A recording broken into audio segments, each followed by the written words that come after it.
Welcome student, आपके अपने YouTube channel Anju math classes पे हमारी जो 10th क्लास की 1.2 एक्सरसाइज के थर्ड क्वेश्चन और फोर्थ क्वेश्चन को कर रहे हैं।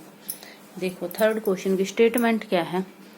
अभाज्य गुणनखंड विधि HCF और LCM ज्ञात कीजिए। अभाज्य गुणनखंड विधि से करना है तो सॉल्यूशन देखो क्या दिया हुआ 12, 15 और 21, इन सभी का HCF और LCM निकालना है।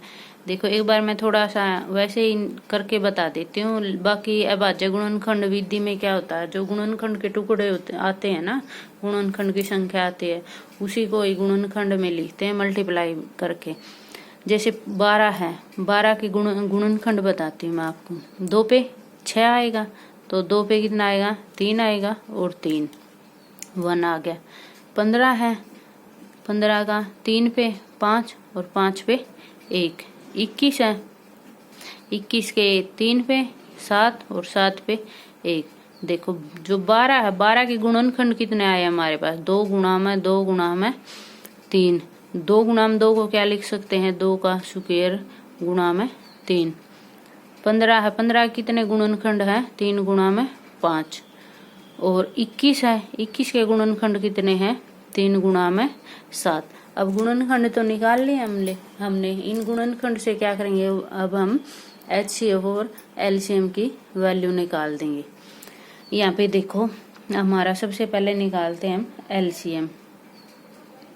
LCM में 2 कितनी बार है, 2 बार, और 3 1 बार, और 5 गुणा में 7। 5 दूनी 10, 10 तिया 30 दूनी 60, 6 ते 42, यानी कि 420 आ गया हमारा LCM तो। और HCF क्या होता है हमारा, जो सब में कॉमन फैक्टर होता है। HCF कॉमन फैक्टर देखो यहाँ पर इन सब में क्या है, यहाँ भी 3 है, यहाँ भी 3 है, यहाँ भी 3 है, तो HCF हमारा कितना आ गया, 3 आ गया। अब इसका सेकंड पार्ट देखो।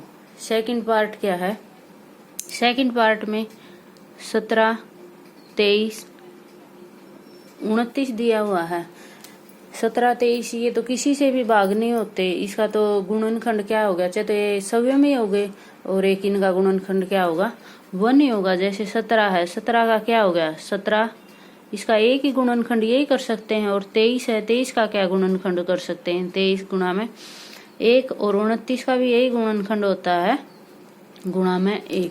तो इस सब में जो हमारा HCF है वो देखो, HCF सब में क्या है, कॉमन 1 है, तो HCF हमारा कितना आ गया, 1 आ गया। और LCM क्या होगा, इन सब की मल्टीप्लाई, 17 गुणा में 23 गुणा में 29, इन सब की हम मल्टीप्लाई करेंगे तो हमारी मल्टीप्लाई आएगी 11,339, 11,339 आएगी। थर्ड पार्ट देखो, थर्ड पार्ट की स्टेटमेंट क्या है, 8, 9 और 25। देखो वैसे ही पता चल रहा है 8, 9 और 25। 8 यानी कि 2, 2, 2, 2 को कितनी बार लिख सकते हैं, 3 बार, तो 8 के गुणनखंड कितने हो गए, 2, 2, 2, ये कितना होगा 2 की पावर 3। 9 है, 9 के गुणनखंड कितने होंगे, 3 गुणा में 3, यानी कि 3 का स्क्वायर।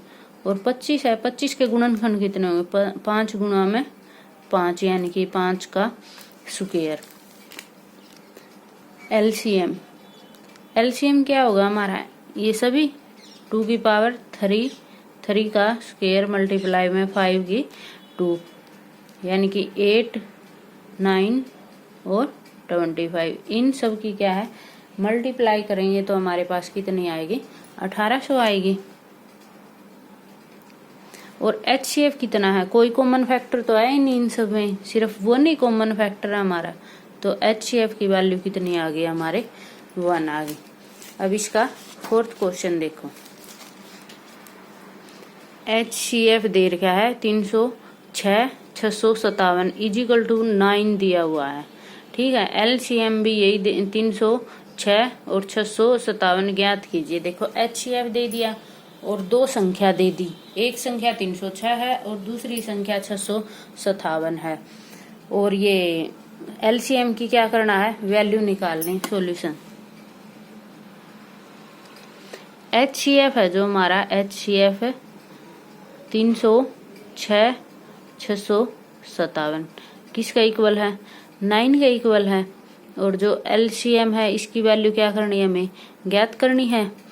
देखो दो संख्या दे रखी है, तो पहली संख्या क्या होगी हमारे द्वारा 306, दूसरी संख्या क्या होगी 657 होगी। तो LCM कैसे निकालते हैं, इसका ये फार्मूला होता है HCF मल्टीप्लाई में LCM इज इक्वल टू संख्या 1 गुणा में संख्या 2। तो HCF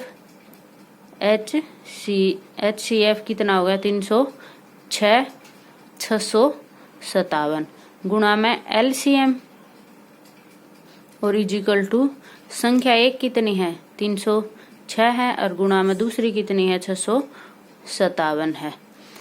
LCM की वैल्यू निकालनी है। HCF की वैल्यू कितनी दे रखी है 9। अब क्या करेंगे यहाँ पर HCF की वैल्यू को 9 रख लेंगे। तो LCM इज इक्वल टू 306 गुणा में 657 बटे में 9। ये इस पे कटेगा तो हमारा कितना आएगा 3 बच के तो 6 9 चौका 36 4। अब इसकी और इसकी क्या करेंगे मल्टीप्लाई कर लेंगे, इन दोनों की मल्टीप्लाई करेंगे तो हमारे पास आएगी 22,338। ये क्या आ गया हमारा आंसर आ गया। Thank you.